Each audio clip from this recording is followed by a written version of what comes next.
Welcome to this peer review episode of the RXP podcast, where we will be talking about Final Fantasy XVI, developed and published by Square Enix.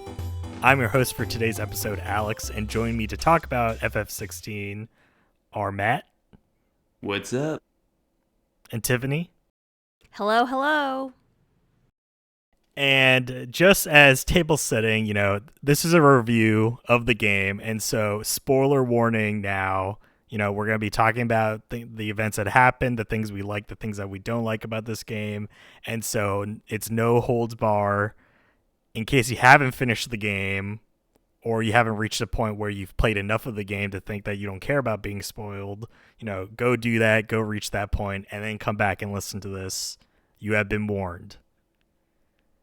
Okay, and now to start things off with this, I want to start with a little bit of background setting for each of us in terms of how much Final Fantasy have we've played. Talking about the mainline franchise. This is 16. There are 16 entries in this, and to give a good scope of where we're coming from, having played this one, which is maybe famously very different than a lot of the other Final Fantasies in the mainline franchise. I just wanted for you all to understand where we're coming from. And for me, it's very simple.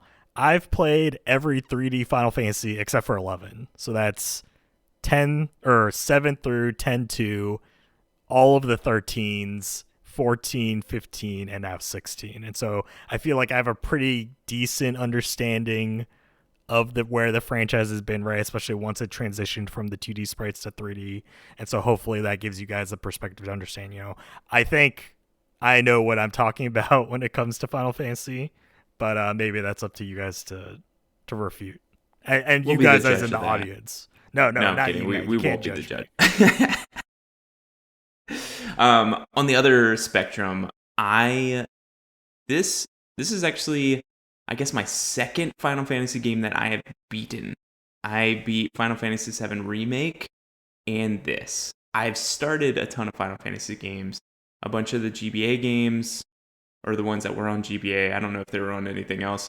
I played Final Fantasy VII, almost beat it all the way, but never finished it. So technically, I've never beaten that story. And played Final Fantasy 15 and never finished that story. So started a couple of them beyond this, but really this is the second entry that I've beaten to this point. I'm kind of in the same or similar vein to Matt. Maybe we could say I'm in the middle. So I've started a lot of Final Fantasy games, but I've only finished a handful. So my very first Final Fantasy was Final Fantasy X, very near and dear to my heart. I finished that one. I finished 10-2. I finished 16, and I finished 7 Remake. So the rest that I've kind of I started and never finished include 15, 12, 13, 1. I think those are the big ones, yeah. So kind of half and half. I've finished half of the ones I've started. All right. So this is a very good range. We have the well-traveled Final Fantasy player, the one that's, only done a few, and the one that's, kind of picked and chosen the ones that has interested them throughout the franchise. And so we're running the gamut here.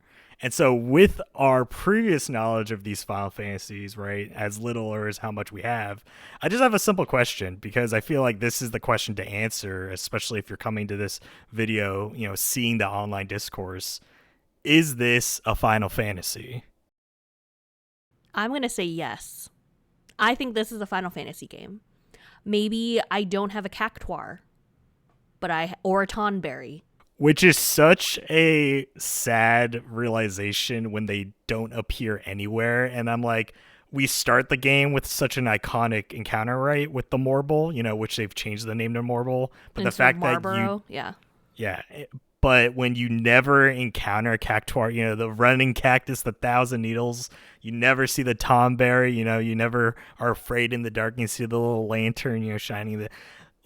It feels so bad. But there's a whole desert section too. You know what I mean? Yeah. Exactly. It could be pitch black and you just have the lantern shining in the distance. You're like, oh, what's that light over there? You just run over and then you get shanked in the back and you're like, oh, okay, that's what that was.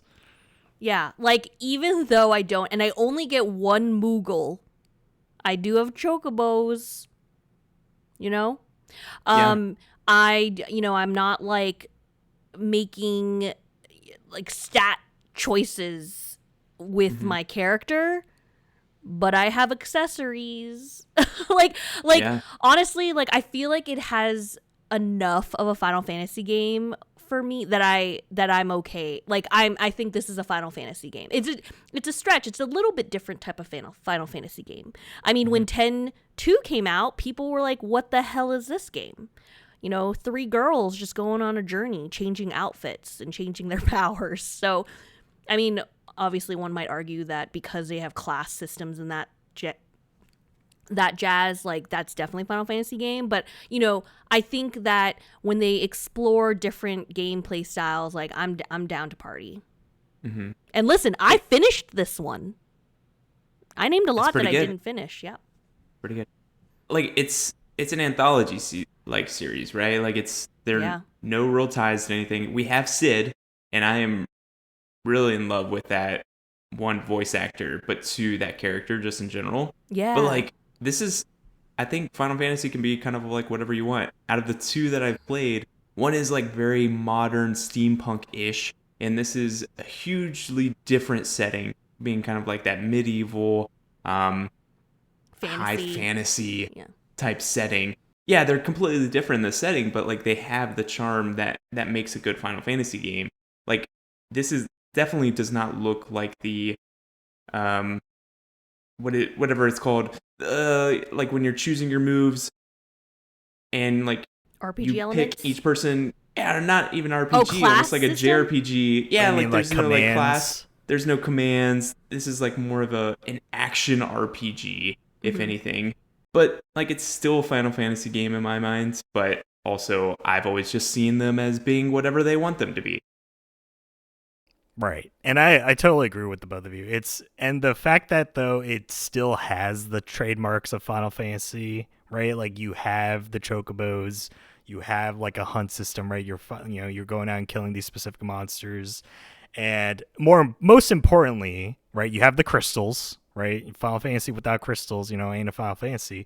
But Hmm. even more important than that, you kill a god or a godlike being at the end. Like That's that right. is like That quintessential Final Fantasy. When people said like this isn't even an RPG, I was like, of course it is. At the end of everything, you're facing off against God, and somehow friendship gets you through it. Like, yeah. what else do you want from them? Oh my god, completely agree.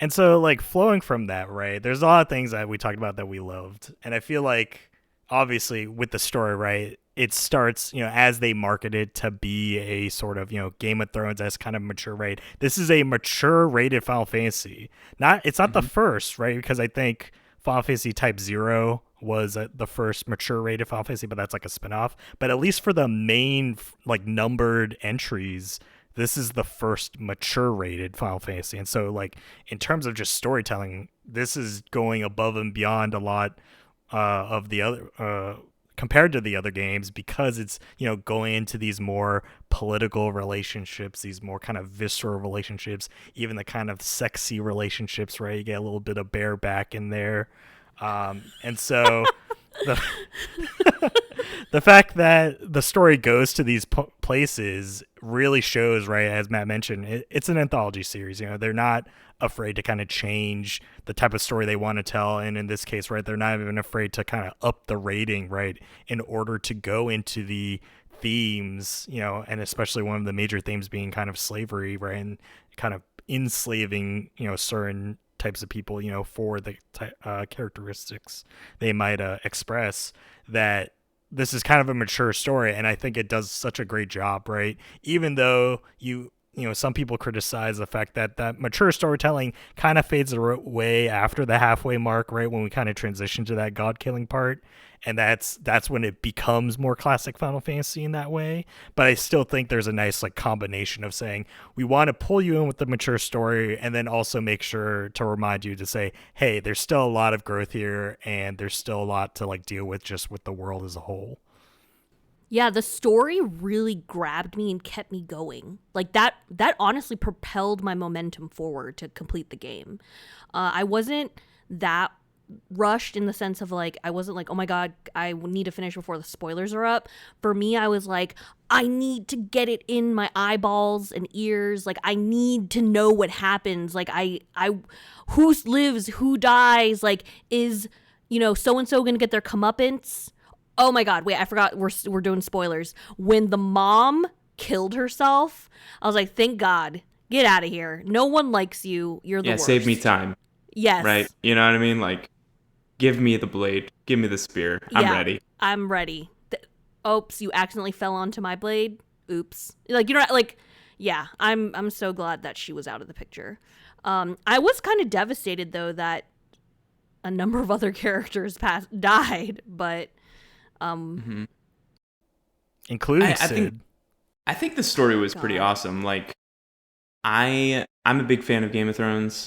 I really enjoy that storytelling. I love high fantasy as a setting, and I thought that like the ties into Game of Thrones and what like made it sound like Game of Thrones worked perfectly for this game. Like the political drama and intrigue, like for a game that has I don't even know how much like for the new game plus when I was just skipping dialogue and skipping every cutscene to try to get through that, it didn't take me that long to get through the story because there's so many cutscenes in this game. But like when I was watching those cutscenes, I was there. Like I was watching a movie. Enraptured. I was like, this is good. Like this is good storytelling. It's not cheesy. Like it's got some cheese, but like that's okay. A little cheese is good. And I'm just enjoying every part of it. And then when I like have to pick up my controller again to play, I'm like, oh, this is fun too. Like I was enjoying the cutscene, but then when I was out of the cutscene, I was like, this is also awesome because the action is great. So I think that the storytelling really did for this is a pretty long game. I think I was watching like looking at the videos of how long it takes to beat all these Final Fantasy games. I think this is one of the longest games, I guess, besides like Final Fantasy 14 since it's an MMORPG. But like other than that, like this is one of the longer ones, and I thought it was pretty worth it and like really fun all the way through. Yeah, and really, I definitely agree with the cutscenes because the fact that they're so well acted, right? And more importantly, they're so well written. I would say there are some characters that maybe lack a little bit in terms of maybe their later characterization, such as Jill. I feel like after the Iron Kingdom section, right, where she got her resolution to kind of her story, she kind of falls into this damsel in distress type of situation where she had her story arc fulfilled and she's there and she's Clive's love interest, but she doesn't necessarily have super meaningful development beyond that. But even despite that, right, her kind of falling to the wayside, you still have the other characters that continue to be great. You have Gav, who's great just the entire way through, right, being the scout, being that kind of right hand man to Sid. And even Clive, as he becomes the new Sid, he still continues in his service, and they're homies to the end. And more importantly, going into the back half of the game, we get Uncle Byron introduced, and I just the swear. relationship combo with Clive and his uncle, and just like Uncle Byron's interaction with everyone, including like Mid, right? Love him. Especially. Yeah. Honestly, I met Byron in like 2 minutes. I was like, I swear to God, if he dies, I'm going to burn my copy of Final Fantasy 16 up.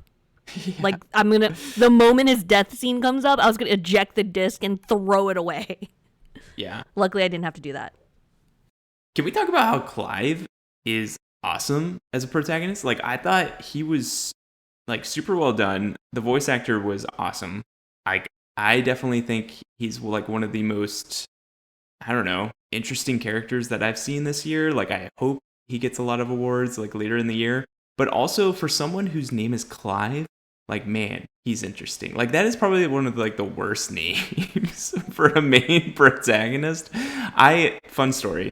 To take just a shy away, I met a Clive just this past couple months, and it was a child named Clive. And so I asked, like, I was asking my brother-in-law, I was like, hey, like, what do you think about Clive as a name. And he's like, oh, it's nice. It's cute. Like, it's a cute name. I was like, Cute. really? I thought Clives just woke up and they're 50 years old. Like, I didn't know that they came in children form.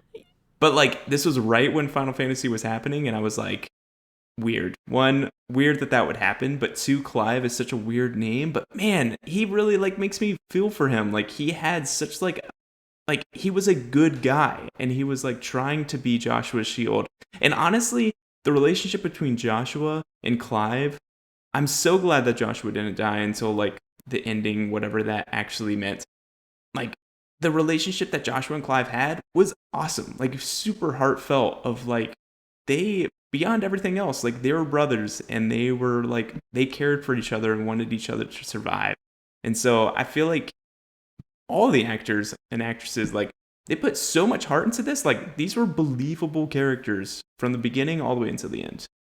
I agree. I love the the brotherhood story between Clive and Joshua. Like, that was very impactful for me. I thought it was funny, like, that you bring up that Clive is such a different name, that I did see discourse about that online, about how, like, you have Final Fantasy main protagonist name like Cloud, Squall, Noctis, and then there's Clive. And I'm like, well, yeah. I don't know. I just never thought about it being so different, I guess because of this, this being more of a European-esque story.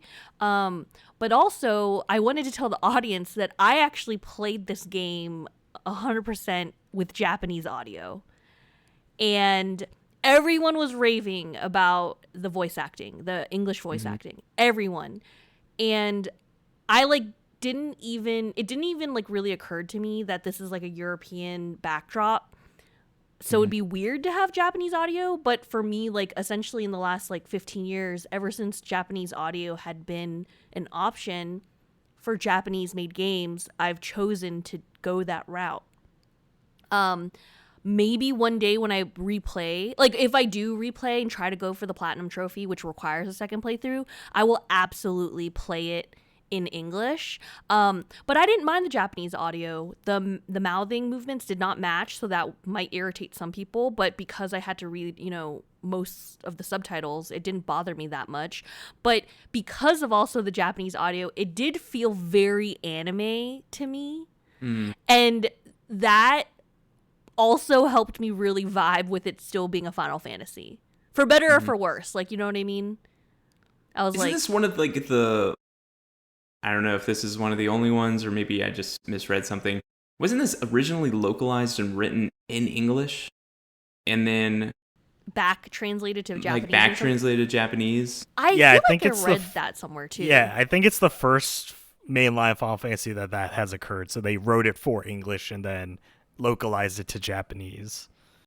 How are some of the subtitles? I guess maybe they just used the English subtitles. They used the English subtitles. It did localize strangely.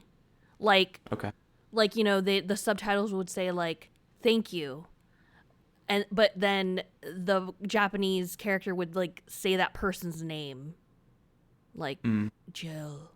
Like, and, and I'm like, wait, like, thank you. And I don't know, like, there were some nuances to that. And, like, I understand rudimentary Japanese, like, through, like, through a high school class or whatever. So, I could catch some differences, but gotcha. Okay. Yeah, it was still fine.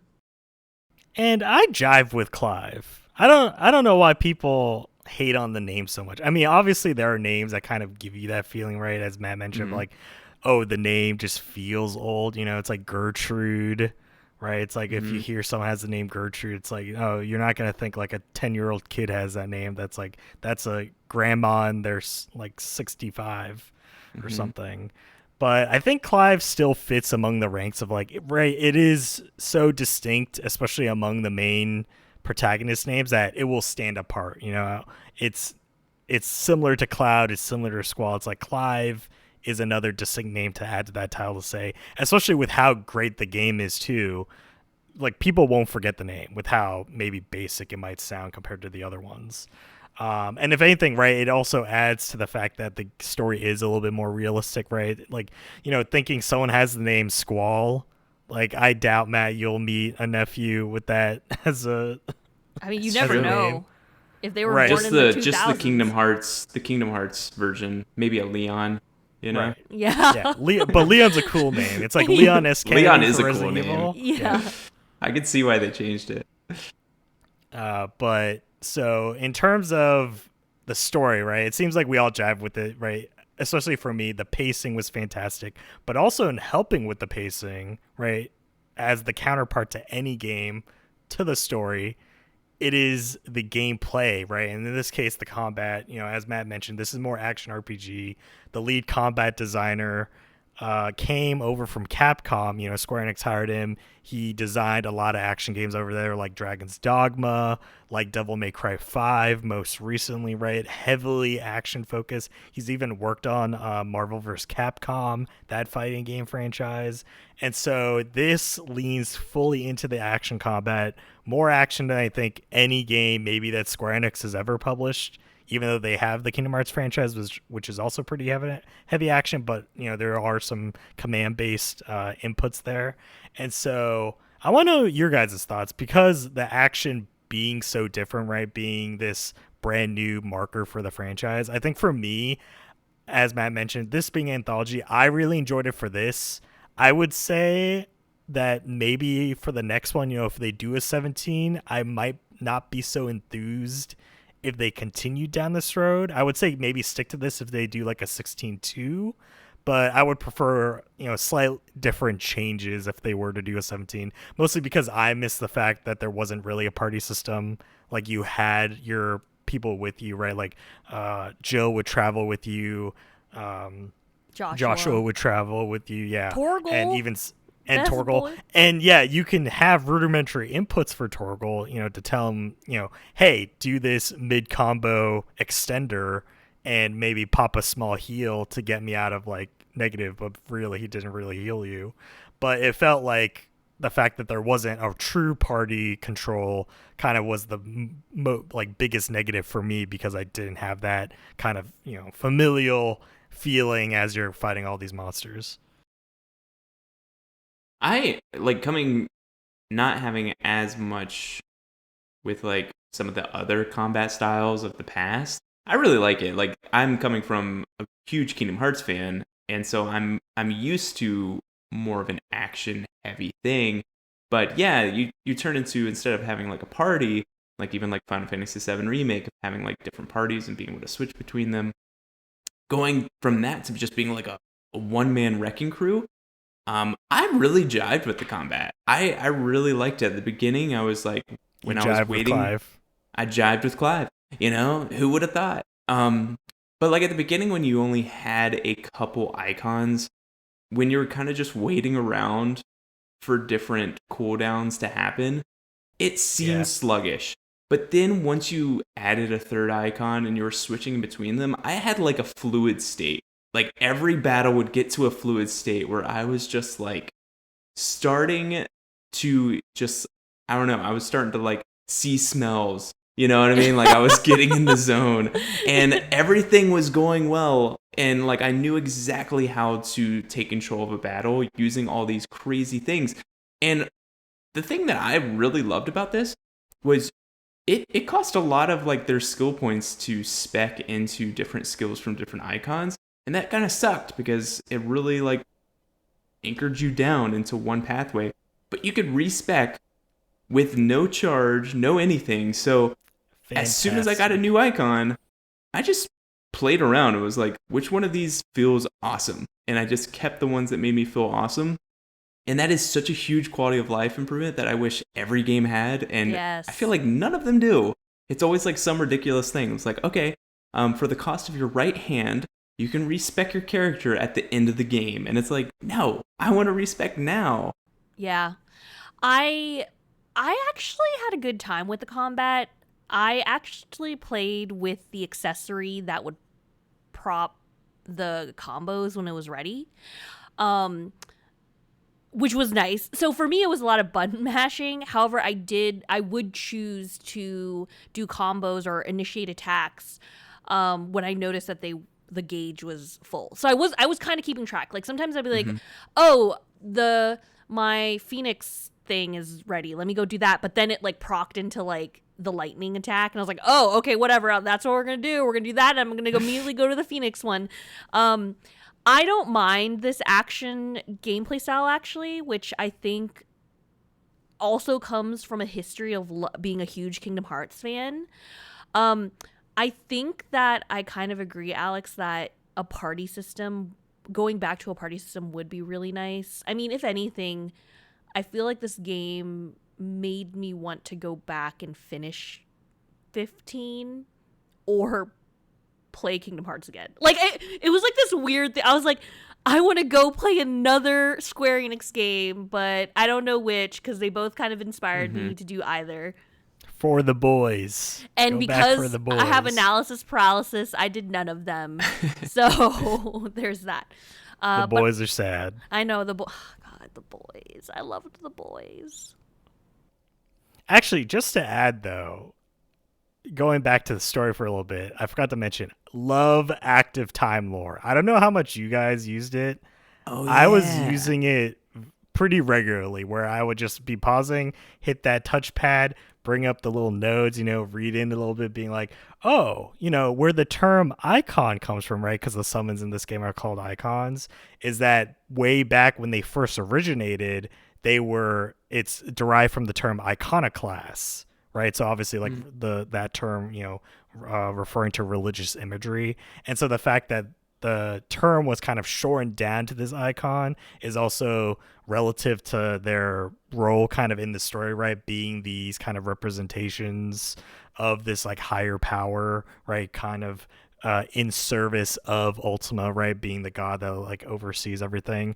And so there's a lot of things like that where, it's never explained verbally in the story, right? That's not something that they directly address, but if you read it in the during active time lore, or you go back to Harpocrates, right, in the Hideaway, like you can read those entries and really get that extra level of detail that, especially via the active time lore, makes it so easy to digest, right? Typically, I'm not one to go back and read compendium entries, right? I know a lot of games across the board, right? You have that bestiary, you have the lore catalog, the history, and it normally just feels like walls of text that you're like, I guess I could read this, but it feels like I'm just looking at a dictionary, which isn't really entertaining. Yeah. But the way active time lore implements it makes it a little bit more interesting, because at least too, it contextualizes to the event.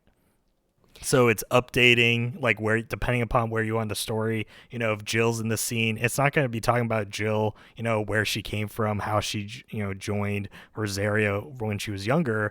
It's going to be talking about her, what happened to her in the Iron Kingdom, kind of the plight she went through. And then later on, it's going to be like, oh, kind of her role in connection to Clive, and right, obviously being the dominant of Shiva, right, and the kind of where she's playing with that. And so it's just very interesting and makes it faster. And that, I guess that adds to the pacing, where you never really feel like you're going backwards in the story. You're always finding out new things that's like helping you learn more to like push you ahead to get to the end. I think I used active time lore maybe 33% of the time to get more background on specific characters.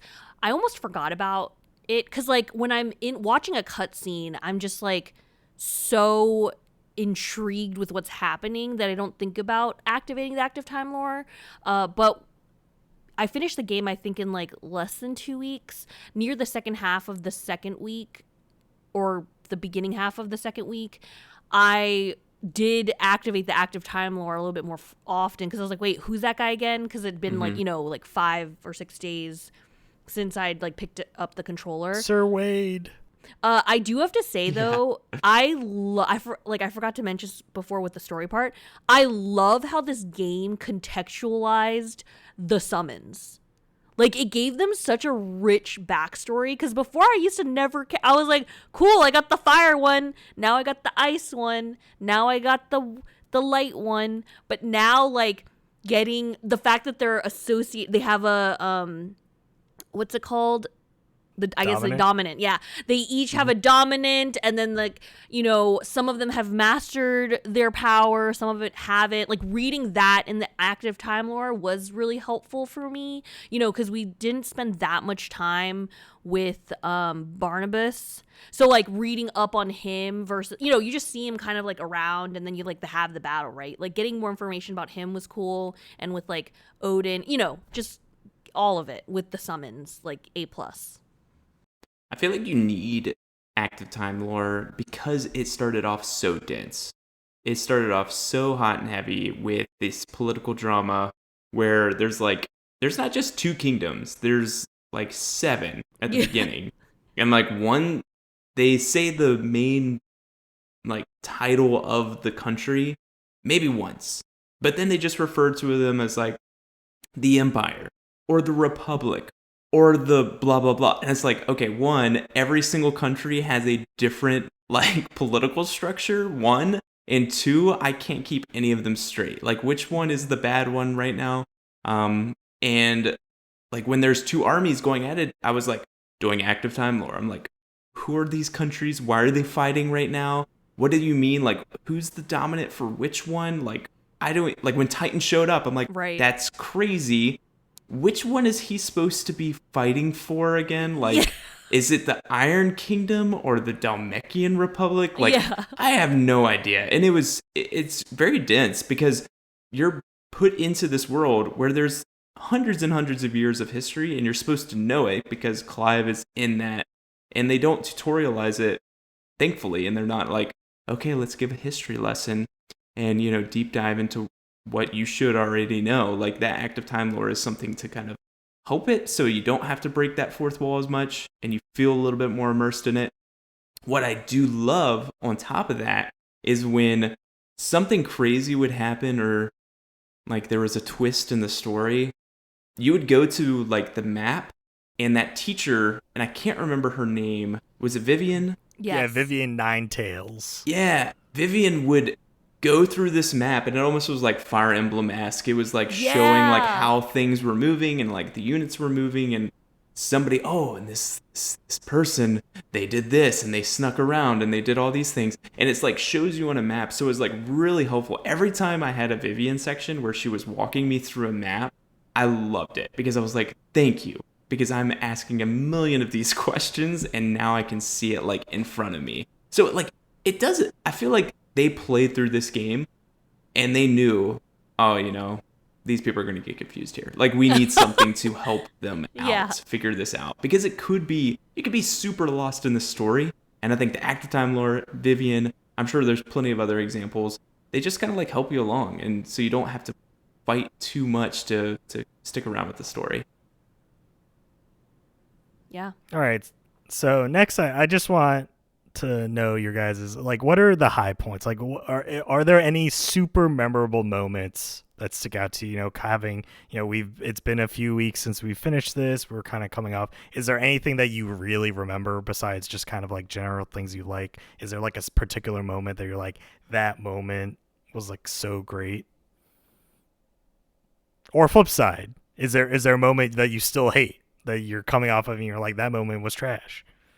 I want to stick with the high. Like, I think the icon battles for me, it was like the most anime type fights ever. But they were versus awesome. Bahamut? Oh my god. Dude, I literally was like, is this happening right now? When we went to space? Like, I was like, what? Honestly, like Bahamut, I was like, is the game ending? Like, is this it? Like, is this it for it? But honestly, the Titan battle right before that was really awesome. And then I really enjoyed the final battle. It did like everything that I want from a final battle. It basically like Ultima is basically showing you all the moves of all the icons that you've already fought. And it's just like, it just makes you feel like you've been somewhere. Like it shows you like the journey that you've been on or reminds you of that. It's just like very empowering moments of fighting him. I felt like it was a lot easier than some of the other ones, but I thought it was good. Honestly, the boss fights for me take the cake. Like they were just great moments. I thought the Titan battle was just so long. That one felt so long. So but like I hated him. You know what I mean? Yeah. So it's like Yeah, I was so emotionally charged with Titan. I was like, I hope he dies. Like I want him to die. And so I felt like there was so much emotion. While it's like Dion, I was like, he seemed like a chill dude. You know what I mean? Yeah. But we're in space and it's awesome and it looks awesome and the music is crazy. But I don't know. I didn't want him to die per se. One of the moment, like, it was a lot when we met Typhoon for the first time. Yeah. When, oh God, it really broke my heart when Sid died. Mm-hmm. That was a very heavy moment for me. But then, like, meeting Byron was such a delight. Like, I was like, oh my God, Clive gets, like, part of, like, a good member of his family back. Mm-hmm. In addition to Joshua, when Joshua came back, I was like, oh, okay, good. He's not dead. I didn't know. Honestly, like, when I played the game, it's really ignorant of me to not realize that he was obviously not dead because he's literally the Phoenix. The Phoenix, yeah. Yeah, and I'm like, have you watched Harry Potter? Yeah, I'm like, it's obviously, I mean, granted, I don't know, like, I wasn't that surprised, but at the same time I was surprised. But I was like, well, duh, he's the Phoenix, like, of course he's not gonna be dead. I do want to kind of be a downer though. I was kind of disappointed with the ending. Is it too soon to get to the ending? It's never too soon. Okay. No, it might be too soon. Hold on. Okay, I want to okay. talk about something I like. Okay. Because mine also maybe leads up to the ending. The thing that I still take away that I enjoyed the most is kind of along the side of the pacing is the fact that this story takes place over several years and it's realized in that way, because I think that helps the story be more realistic, right? It's like there are changes in the political kind of like territory control. There's characterization even within the characters, right? Obviously we have them growing older, and so just going from these teenage years that they start out into growing into their 30s, that's right. You change a lot, basically it's like we went through the thing, like, you understand, when you were a teenager, you were definitely not the same person as you are now, in your 30s. And so it makes it feel much more realistic that these characters, act the way they did and are growing in that way, like, especially reflecting on these experiences, like coming off of Clive's realization right after going through and thinking that he's the one that killed Joshua, right? And he's just kind of telling Sid, like, kill me. He's bare naked and he's like lying on the cell, like the prison ground. He's just like, I don't deserve to live. Like, I have no will to live. And Sid's just like, get dressed and like come upstairs. And going from that to right taking over Sid's role and then kind of reaching the end of the story, it is a journey that he goes through. And also the fact that this is over years, it's like he's had time to internalize this, and it's not unrealistic like how some other stories go, where it's like, how long did this take place over? Like, it feels like it's a week, and so we went like in a week of like struggling to fight against this government, and now we're killing God like in a week. Like, does that make sense? I don't know, but I just think everything is just framed more perfectly with this, right, leading up to the end, right, in killing God. So now Can I talk about the ending? Yeah, and now we can go to the ending. Okay, you guys. Who lived and who died? Like, who thinks Joshua lived? Joshua lived. I thought Joshua lived too. I think Joshua lived too. I didn't know that this was such a discussion until I finally was able, like, it's always beautiful playing a story-related game, and then it like unlocks the Reddit. Like, I can finally go to the subreddit and see what everybody's talking about. Like, okay, everybody loves Bahamut. That's great. But then people are like, no, it's Clive. Clive took Joshua's name. And I was like, what? What? Yeah. He's literally turning into like a salt stone next to the beach. I thought he died, and I thought Joshua lived. Like, that was his last hurrah. I also think Joshua lived, but I'm so upset that Clive died. And I'm leaning towards Clive dying. And you know what? Yes, he did, he completed his goal of making a better world, getting rid of Ultima, getting rid of the crystals. Yeah, what a have world you. without magic. A world without magic. Mhm. But I just wanted him and Jill to like have a family and take back the Rosaria dukedom. You know? Duchy That's Rosario. definitely what it's called. I don't the know. dukedom. I don't know. I don't like The duchy. the judge. Yeah, no, I'm with you. I was sad, but like it meant his sacrifice was worth it. You know what I mean? Like at the end of the day, what you realize when you're doing the demo is you are Joshua's shield. And so at the end of the day, he is fulfilling his duty as the shield, which is to protect Joshua. And like that to me is like perfect. Close the book. That is a great ending for a great character. I really liked it. The one part about the ending that I thought was just a little bit too much on the nose is yes, he wrote a book.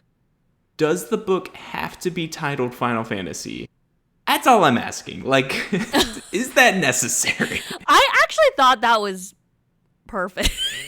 Okay, well, I thought it was fine because it is like a world of magic, no more. The True. Final Fantasy. I guess it would be the Final Fantasy. I just know? feel like it's like, are we not allowed Ultima's to make Fantasy. any other Final Fantasy games now? Like, we've closed the book, guys. This is it. This is Yeah. done. Well, no, it didn't say Final Fantasy 16 on the book. It just said Final Fantasy. Ah. So in every world they create, there's only one Final Fantasy. Got it. Yeah. So All do we right. think the summons are dead? Like no one's a summon anymore? I think that since it's heavily implied, right, like Ultima created magic in this world, right? Like he created the crystals. He basically created religion as well, right? The fact Yeah. that these people started worshiping the crystals and kind of built the cities around these crystals as a way, right, to disguise basically guarding them, so that the crystals could continue to suck up consume the the aether in the land. That since Ultima's gone, since Clive died, right, like magic is gone, and so the dominance and icons go with them. I think that makes sense, especially with the ending scene showing that these two kids Have no are idea. playing and they're reenacting these stories, but the mom's like, you guys are silly, just go play outside until dinner's ready, type of thing. And so even that scene calls into question, like, how far in the future are we? Like, who knows? This could be 100 years, could be 20 years. Realistically, it's a long time in the future, because especially over the course of this game, they have basically like 1,500 years of history, right, with the fallen civilization existing in the world. Yeah. And so I hope it's similar to that, where it's very defined and saying, this story's done. What's left, right, is the book. There's probably like Joshua's definitely not alive at this point. That's just maybe like a reprint of the story he wrote. But I do think they did a good job. The Earth had to closing that. heal, like the blight was everywhere. That's true. So That's true. I think it's definitely far out. To me, I hope it's Joshua survives. Like, I think that would be the perfect ending, and that's going to be in my headcanon. Okay, I'm with you. Reddit's wrong. They usually are. They usually are. Don't tell them. Yeah.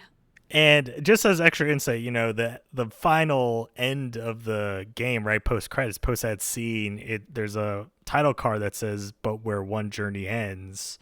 And for those of you that don't know, this is the same basically title card they use at the end of every FF14 expansion. And so this is just kind of a thing that dev team does to say, hey, we finished a story, but that doesn't mean it's necessarily the end. There could be more. So I'd say don't read into it too much. It's just something that team likes to do in terms of saying we could do more, or this could be it. So it doesn't necessarily mean one thing or another. Say, oh yeah, we're going to have DLC with Joshua as the main protagonist, and we're going to go on a journey or something. I kind of hope they leave it. I really enjoyed it for what it was. Yeah. Unless it was like a free DLC to do more hunts, because that's another really positive for me. Every hunt, I was like, this is awesome. Especially some of like the S tier ones.